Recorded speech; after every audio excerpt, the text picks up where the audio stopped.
Hey everyone, and welcome back to Rugby League Outlaws. I'm your host Dan, and of course we'll be joined via very expensive satellite by Terry himself very, very shortly. Big news this week, the NRL have confirmed that the rest of the competition proper, potentially the finals, will take place in the Sunshine State of Queensland. Look, in all honesty, the NRL had one choice and they made it, so good for them. It's good to see fans at games, to be totally honest. Adds to the spectacle, adds to the enjoyment. Good on them, it's done. Home ground advantage is out the window, but let's face it, none of the Queensland sides to date have used it very well, so what does it matter anyways? It's good to see fans back. Game adds the spectacle, adds the enjoyment. It makes the game a lot more fun to watch, in all honesty. So I think the NRL have made the best decision they could. You know, the winner of the competition is going to win the competition wherever the game's played. So I'm all for it, and let's be honest, the Storm are going to win anyways. We said last week that an injury, a suspension, an unavailable player could dictate where teams end up, could end someone's season. This week we had two genuine finals contenders. I won't say title contenders because the Parramatta Eels. Ryan Madison set to miss up to 4 weeks, which rules him out to the second week of the finals, which the way Parramatta are playing rules him out for the season. I say that with a smirk on my face, but also genuine sincerity. Harawira Naira also sent off for an awful tackle. Look, to his credit, he did reach out on Instagram. And look, it was obviously an accident. Accidents happen, but in terms of high shots, that was about as bad as they get. Both were clear send-offs. We possibly could have seen one in the Bulldogs game that was let go. Player was falling, mitigating circumstances. I'm okay-ish with it. Look, head knocks, very, very real. Send-offs were 100% on the mark.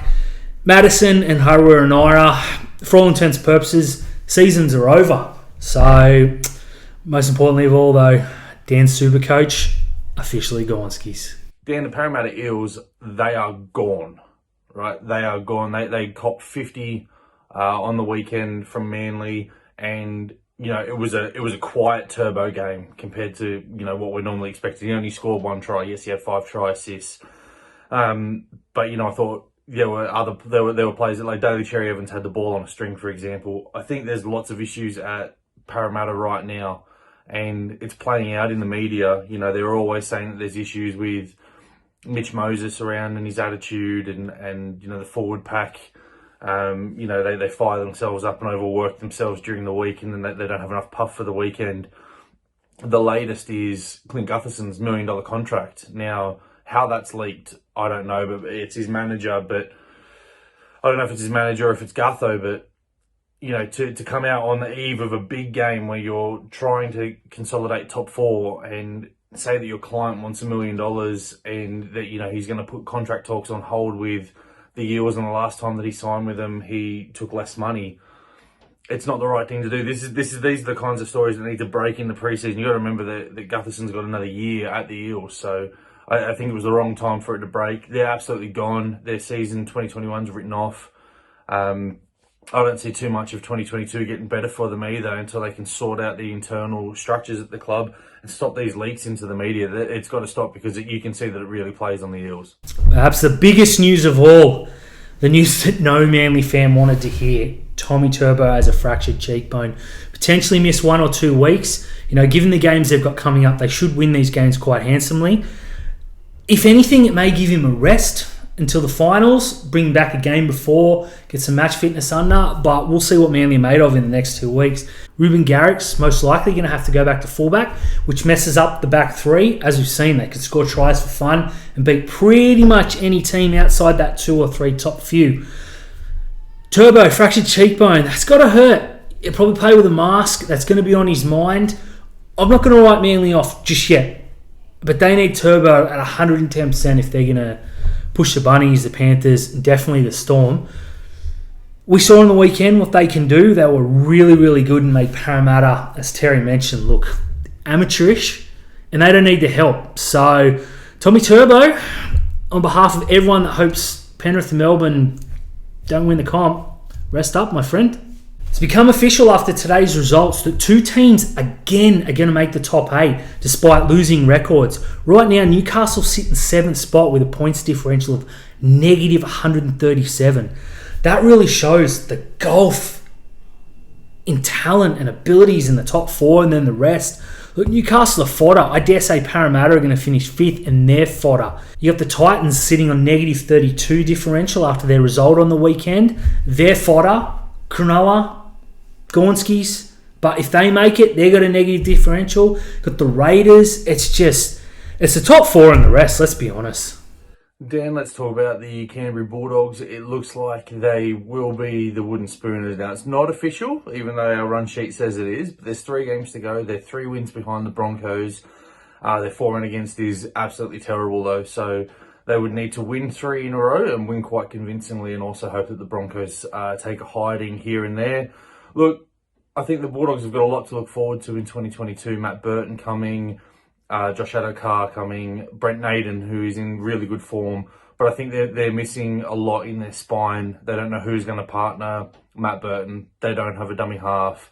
Their forward pack is still really soft and leaking lots of metres. So whilst I think 2022 is going to be a turnaround for the Bulldogs, I don't think it's going to be the year for them to, take a great leap and get top 6. I think they still need to get a forward pack, and they really need to figure out what's happening with the spine. And I think the next time they've got $1 million to throw around, they need to go up Brandon Smith. What's annoying Terry? What's annoying Terry? Sharks took the 2 points this week. Still lost. That time of the week, let's talk some black, white and blue. Start this week's Sharks segment off by addressing Josh Hannay's comments in the presser after the game, the loss against Newcastle. Hannay said that he's devastated. Josh, you should try supporting this club, mate. You don't know devastation, mate. True devastation is turning up week after week, virtually, and watching the same run out week after week, the same errors made week after week, and the same coach offering up the same excuses week after week. I can feel myself getting a little bit angry in here, so I'm going to move on to some positives. Luke Metcalf finally got more than 3 minutes game time and showed plenty of potential. Looks quick, has a monster boot on him. Don't know where he's been hiding that, but it's fantastic. Look, made a few errors as young kids will. Don't forget, this is his 3rd game and he's played cumulatively 4.5 minutes of first grade football. This kid looks the goods, and dare I say, either of the halves should make way. It's his show now. He's the 7 for the rest of the season. Don't care how badly he plays. He's got the potential that we haven't seen in the other 2 guys. I was really impressed. He was quick. He took a chance. That kick on the final play of the game was the worst kick you'll ever see. But the fact is, he tried. He backed himself. I didn't see that happening anywhere else within the squad. Metcalf, I'm excited. I don't know, what can you say? Our finals campaign's on life support. I thought we had a relatively easy run in. Warriors, Knights and Tigers, I penciled us in for 6 points there. We might not get any. The Tigers are playing some pretty good footy at the moment as well, and I think they just wanted a bit more than us. We've definitely got our eyes on 2022 at the moment. The game was really frustrating. It was. We have a habit of making some ordinary players look like world beaters. And Ari Tuola, that finish was spectacular, but our defence on him was absolutely appalling. Mitch Barnett had the game of his life, man of the match for mine. That strip that he put on Metcalf legitimately won them the game. We had all the momentum at that point. He just rips the ball off of him. Next minute, Newcastle win. Pretty frustrating with some of the calls. I think that shot on Ponga, I don't think Nakora should have anything to worry about on that. I think the shot from Braden Hamlin-Ueli, he'll have nothing to worry about for Connor Watson. The held, not held. Look, the definition of the word held is when the momentum has stopped, but obviously we dragged him back into the in-goal area. Really frustrating. Lots of people have come out and said that wasn't a penalty as well, and that was a call that turned the game because they go up and obviously we tackle Ponga without the ball, kick the penalty goal, and that's it. They seal it out. We had enough opportunities, I think, to win this game, but it just shows our halves are very raw at the moment. That's taking nothing away from Braden Trindle and Connor Tracy. They tried their absolute guts out. You can probably pin it back to the first second of the game as well, them kicking the ball off and getting the ball back. And then they did it again after we scored a try as well. They scored the fastest try in history, or in rugby league in the last 10 years. I think 37 seconds it took them to score a try, which is, it's not good. It's really not good at all. It was really surprising this week to take the 2 points when it was a tied game. I wasn't expecting that. We showed our hand last week not taking the 2 points, and is it a ploy this week where we maybe could have got them, but I don't know. But look, frustrating game, and I think that's our season done. I want to put a big shout out to Andrew Fafita as well. Those pictures that have surfaced of you on the sideline struggling to breathe, mate. We could see the fear in your eyes there. Hope you're okay. Sticking with the positives, Connor Tracy. Thought he was okay in the halves. Probably better than Trindle, let's be honest. But boy, did he look good when he was back on the wing. He took the first, second, sometimes third hit up in the set. He puts himself 100 mile into the line. Runs like a guy 10, 15 kilos heavier. Looked so ready to make a break. Almost did on numerous occasions. I think Tracy has outside back written all over him. I'd name him at wing this week. Sione Katoa for mine is just... his head's not in the game or something. Give him rest. Let's put Tracy out wide. If he's going to play centre next year, and that's come from Sir Fitz, put him in centres next week. No more of this Talakai business. He looked far better once he went out wide, and that was a real plus for us. If that had happened 15, 20 minutes earlier, who knows? Because he was looking far more dangerous than both Ronaldo and Sione. Up front, our superstar pack, our intimidating pack. One player made over 100 metres yesterday. Jack Williams, who was by far our best forward on the field, by a long, long way, made 145. He was the only one close to 100 metres. Tolman was kept quiet. Aaron Woods. Toby Rudolph was kept quiet, which was a real shame. He tackled himself to a standstill, but just didn't make the metres. For me, though, Billy Magulius. Oh, Billy Magulius. One run for 1 metre. Look, Josh Hannay's left a lot to be desired in terms of coaching, but he's devastated, so that makes up for everything. Look at these bench minutes. Billy Magulius 15 and Luke Metcalf 27. I dare say Metcalf probably would have come back off, so we'll give him the 27, whatever. That's not first grade material. If you're going to name these players on the bench, you got to use them. He obviously doesn't have it in Billy Magulius. And give him 15 minutes and playing for your NRL career. One run for 1 metre. I don't blame him. Metcalf playing 27 is not good enough. He's got to name 4 players on the bench next week that he's going to use properly. Now, these guys aren't going to play 60 minutes. That's not what bench players are for. They have to play 25, or else what is the point? Metcalf to start next week for Feeder and Magulius. If you're going to give him 15 minutes and 13 minutes respectively, don't even bother. We got the Tigers next week. They may beat us. If they do, there'll be no show next week. I'm going to delete my Twitter and I'm going to go hide in a cave for several months because it's gotten to the point where I'm not too confident that we'll beat the Tigers. No, we'll still beat the Tigers.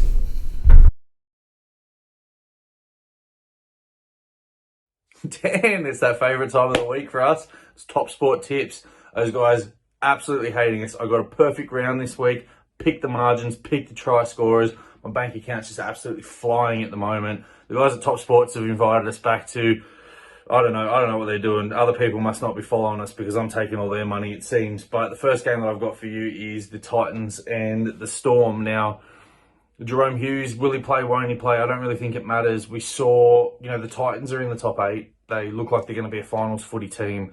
They're a fun team to watch, but that's what they are. They're fun.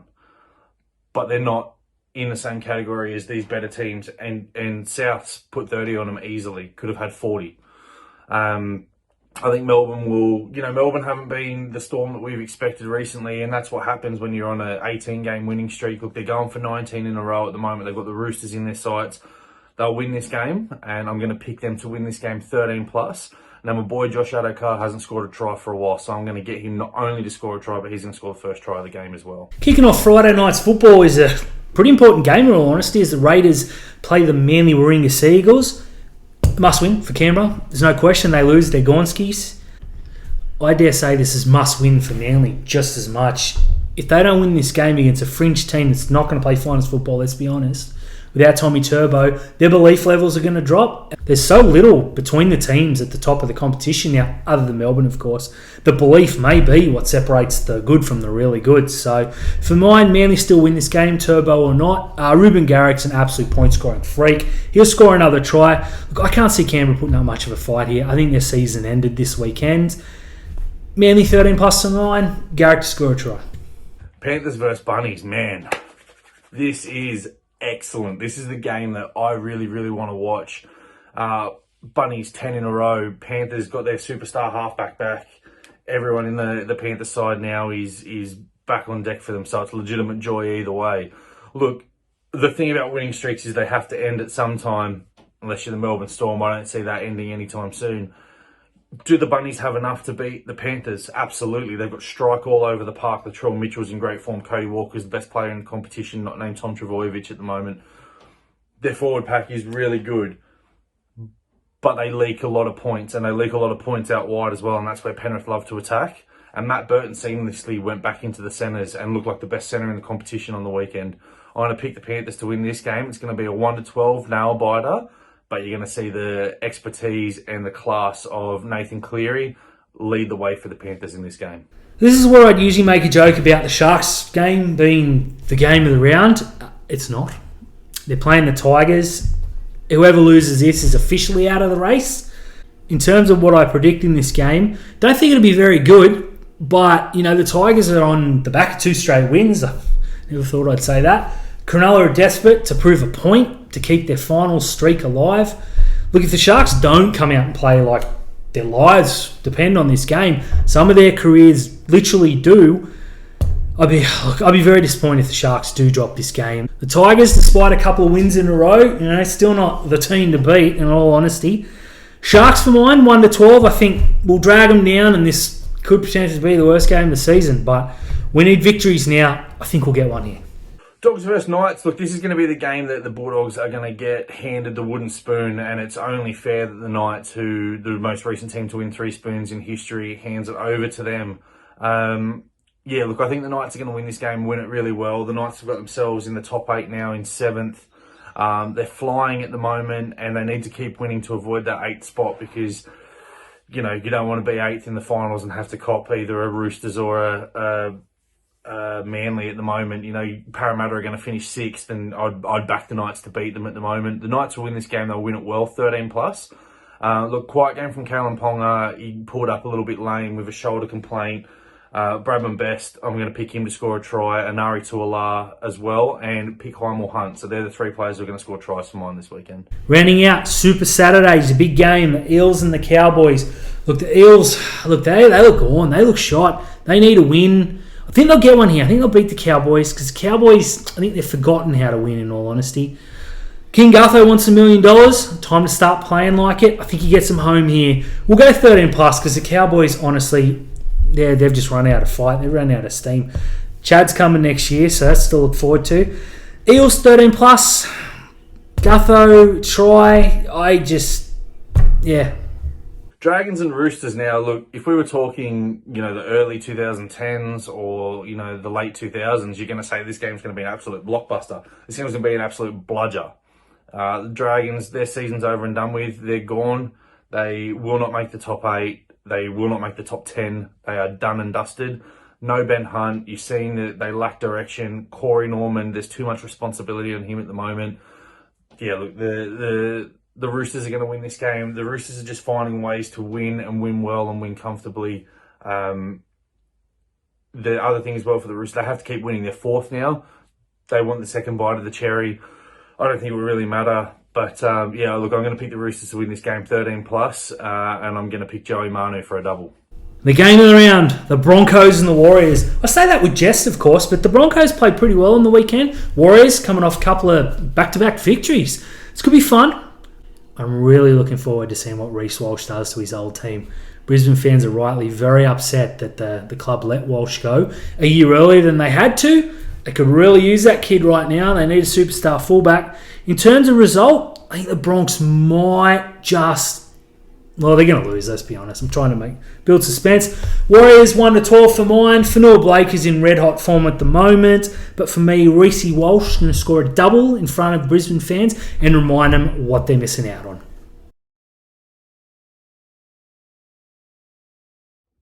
Hey guys, thanks for tuning in to another episode of Rugby League Outlaws, brought to you by Punktured Media. Don't forget to like and subscribe on the channel. Smash us in the comments down, I love that. Look, it was good to see the big fella on the weekend. We socially distanced as well, but I miss him. I miss everyone, and this keeps us going at the moment. It fuels us, so please get involved. We've got prize packs to send out. We want to send them out to all of you. We want everyone to see you in a Rugby League Outlaws shirt. And Dan, don't forget, Don't lose to the Tigers.